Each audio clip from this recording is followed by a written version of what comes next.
अस्सलाम वालेकुम नाज़रीन, मैं ज़ैनुल आबिदीन हूँ एक नए व्लॉग के साथ। नाज़रीन, जो पीटीआई इस वक्त अपनी हिकमत अमली बना चुकी है, ये हिकमत अमली बड़ी ज़बरदस्त है।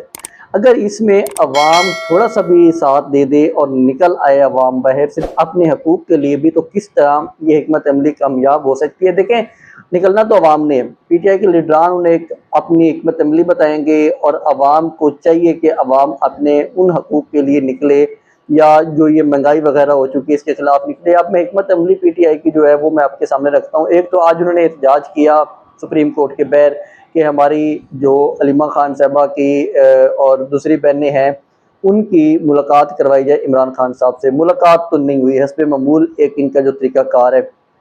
उसके अलावा जो दूसरी चीज़ है कि अब जो इन्होंने अगला अपना प्लान दिया था कि हमने जुमेरात वाले दिन दोबारा जाएंगे अडियाला जेल के बाहर तमाम पार्लियामेंटेरियंस इकट्ठे होकर। अगर उनकी भी मुलाकात नहीं करवाई जाती तो एक तो पार्लियामेंटेरियंस वहाँ पे धरना देंगे अडियाला के बाहर, और दूसरा वो पूरे मुल्क में कह रहे थे कि हर चौक को डी चौक बनाएंगे। अब जुमेरात वाले दिन का इन्होंने कॉल क्यों दिया है? देखिए, जुमेरात को है 13 अगस्त। 13 अगस्त वाले दिन अगला जो रात होगी 12 बजे के बाद वो होनी है 14 अगस्त की, और 14 अगस्त को काफ़ी ज़्यादा जश्न मनाया जाता है, लोग रोडों पे निकलते हैं, मतलब कि अपना 14 अगस्त को सेलिब्रेट करते हैं। इस मौके को देखते हुए पीटीआई ने कहा कि हम 14 अगस्त वो हो जाएगा।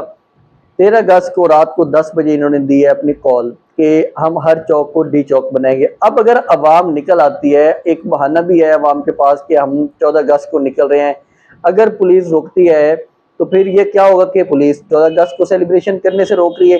ये सारा इम्पैक्ट पड़ जाएगा दोबारा हुकूमत के ऊपर कि आप लोग किस तरह एक पाकिस्तान के अंदर 14 अगस्त की सेलिब्रेशन को रोक रहे हैं।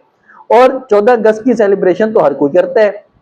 अब मसला ये है कि जो पीटीआई के कारकुनान हैं वो अगर पीटीआई का झंडा ना भी लेके निकले तो वो बाहर निकल के सिर्फ नारे लगा देते हैं इमरान खान के। तो ये सिस्टम उन नारों से भी डरता है कि इमरान खान का नारा क्यों लगाते हैं, उनका नाम क्यों लेते हैं। वो झंडे बेशक पाकिस्तान के उठा रहे, इनको डर उनके नाम से भी है। तो ये एक बहुत बड़ा एक मूवमेंट हो सकता है जो पीटीआई है इसको यूज कर सकती है, अपनी तहरीक को आगे लेके जा सकती है। अब सुप्रीम कोर्ट के बाहर जो एहतजाज था उसकी मैं अपडेट्स रखता हूँ कि वो एक्चुअली एहतजाज इस वजह से था कि हमारी मुलाकात करवाई जाए, और सुप्रीम कोर्ट का जो चीफ जस्टिस है वो इमरान खान साहब के केसेस लगा ही नहीं रहा। तो उन्होंने इस वजह से पीटीआई ने एहतजाज किया कि हमारे केसेस भी लगाए जाए और दूसरी साइड पे हमारी मुलाकातें भी खुलवाई जाएं, इमरान खान साहब की जो इलाज है, सेहत है, उसके हवाले से भी इकदाम उठाए जाए। लेकिन ये चीफ जस्टिस जो खुद बगैर मेरिट के आके बैठा हुआ है, तो ये क्या मेरिट के ऊपर फैसला करेगा या क्या मेरिट के ऊपर ये वहाँ पे केसेस सुनेगा। तो इसलिए वो एहतजाज आज का जो इनका था वो तो रहा बेसुध। कोई वहाँ से इन्हें कुछ भी नहीं मिला पीटीआई को, और मिलना भी नहीं था। हर कोई जानता था कि यहाँ से पीटीआई को कुछ भी नहीं मिलना। अब अगला जो कदम था कि वो अडियाला के बाहर अलीमा खान साहबा भी पहुंची हुई थी। अब अलीमा खान साहबा वहाँ पे अडियाला के बाहर पहुंची हैं, लेकिन उनकी मुलाकात इमरान खान साहब की बहनों की मुलाकात नहीं करवाई जाती इमरान खान साहब से। और यहाँ पे एक बहुत बड़ा ब्लंडर एक किया है वजाद सईद ने। वजाद सईद ये खबर दे रहे हैं कि उन्हें कुछ इतलात मिली हैं कि इमरान खान साहब अब नहीं है हमारे साथ। तो ये वो कैसे खदशा है, फला है, ये है। इस तरह की खबरें बगैर कंफर्मेशन के अवाम के अंदर नहीं फैलानी चाहिए, क्योंकि जो कुछ लोग हैं वो तो चाहते यही है कि इस तरह की खबरें नॉर्मलाइज हो जाएं कि इमरान खान साहब को बेशक ख़त्म कर दिया गया है लेकिन वो जिंदा हैं, फिर बाद में खबरें आए। मतलब कि वो जो एक मिसाल बनी हुई है ना कि शेर आ गया शेर आ गया, वो वाली ये वाली मिसाल फिट करना चाहते हैं कि इसको नॉर्मलाइज कर दें। जिस तरह अब इमरान खान साहब की सेहत को नॉर्मलाइज कर दिया गया है या बाकी जो भी मामला है उनको बिल्कुल नॉर्मलाइज कर दिया गया है। अब वहाँ पे जब मुलाकात नहीं होती तो राणा सलाउल्लाह साहब ने भी कहा कि सुहेल अफरीदी को मेरा चैलेंज है कि वो सिर्फ मंगल वाले दिन नहीं, वो जुमेरात वाले दिन भी मुलाकात करके दिखा दें, तो मैं उनको चैलेंज करता हूँ। अब चैलेंज देखें, यहाँ पे निज़ाम में बैठ के, सिस्टम में बैठ के, इख्तियार में बैठ के, इक़्तिदार में बैठ के जो जब गर्दन में सरिया आ जाता है तो इस तरह के चैलेंज आप लोग कर सकते होते हैं। ये कोई बड़ी बात नहीं है कि राणा सनाउल्लाह ने कोई बहुत बड़ा चैलेंज कर दिया है। वो इस वक्त इक़्तिदार में है, उनके पास पावर है, उनके पास सब कुछ है। तो उन्होंने कहा कि मुलाकात नहीं होगी, तो होगी भी नहीं मुलाकात। ये एक पैटर्न जो चल रहा है उसकी बेस पे हम लोग कह रहे हैं कि मुलाकात नहीं होगी। लेकिन अगर इस तरह का एक प्रेशर बना लिया जाता है, या एक मुकम्मल तौर पे जो सुहेल अफरीदी भी कल कह रहे थे, या पीटीआई की लीडरशिप सारी बैठी हुई थी, वो ये कह रहे थे कि हम कोई बहर आके सियासी बयानात नहीं देंगे, तो उसके बाद हो सकता है कुछ लिख लिखा के दे दें तो उनकी मुलाकात हो जाए। अदरवाइज अभी तक इस किस्म की कोई चांसेस नहीं लग रहे कि इनकी कोई मुलाकात होगी भी या इमरान खान साहब से नहीं हो सकती।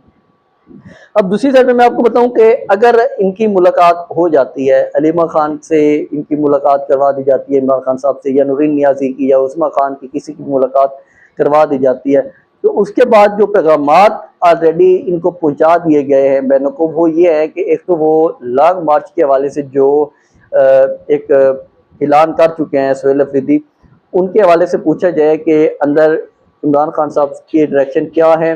और दूसरा एक और भी यहाँ पे काफ़ी ज़्यादा बात हो रही है कि सुहेल अफरीदी के इंटरव्यूज जो चल गए हैं मीडिया के ऊपर, वो क्यों चल गए? देखिए, इंटरव्यू चल जाना कोई बड़ी बात नहीं है, ये पाकिस्तान के निज़ाम में तो आप इसे बहुत बड़ी बात कह सकती हैं, बहुत बड़ा तीर मारना कह सकते हैं। इसके पीछे रीज़न ये है कि जो हमारे ताकतवर लोग हैं पाकिस्तान के, वो इस वक्त नून लीग को और पीपल्स पार्टी, इन दोनों को वो डराते सिर्फ इसी वजह से कि हम इमरान खान को लेके आ जाएंगे, और वो डराते किसी वजह से नहीं है। तो अगर वो उनको जो एक उनकी डराने वाली बात है, तो ये एक नॉर्मल करने वाली चीज़ है कि देखिए हम इनके साथ पीनियाँ बढ़ा सकते हैं, ऐसा ऐसा हम इनका नाम ऊपर लेके आ सकते हैं।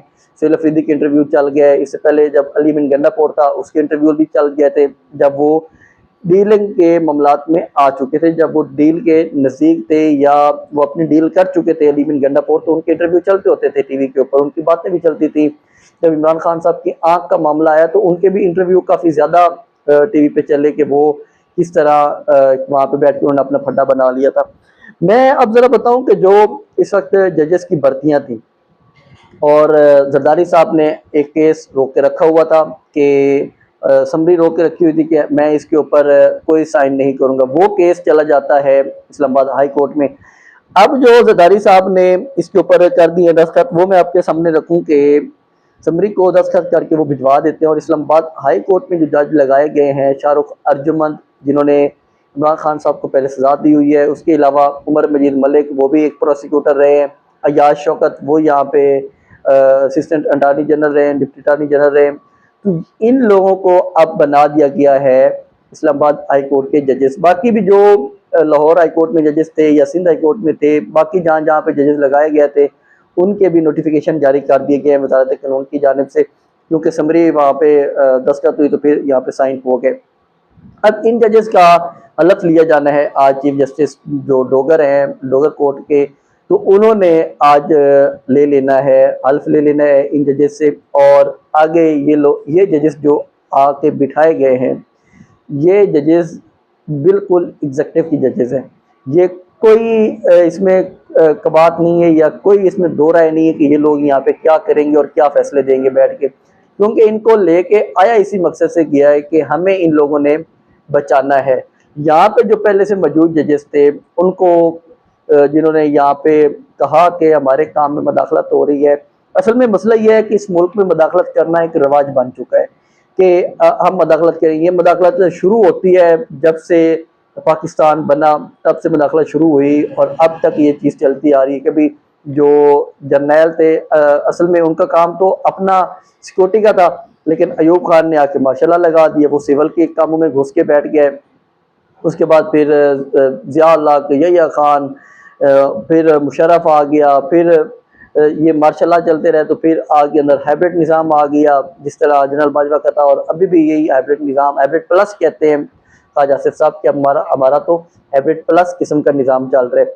तो ये जो एक मुकम्मल तौर पे हमारे मुल्क की एक बदकिस्मती है कि यहाँ पे इस तरह की मदाखलतें होती रहती हैं, और ऊपर से बड़े बबांग दोहल यहाँ पे कहते हैं कि हाँ जी हमने तो मदाखलत की है, और फिर लेके ऐसे लोगों को आते हैं कि जिनका अंग अंग करप्शन में डूबा हुआ है, उनका ज़रा ज़रा करप्शन में डूबा हुआ है, करप्शन के अलावा कुछ भी नहीं है उनके पास।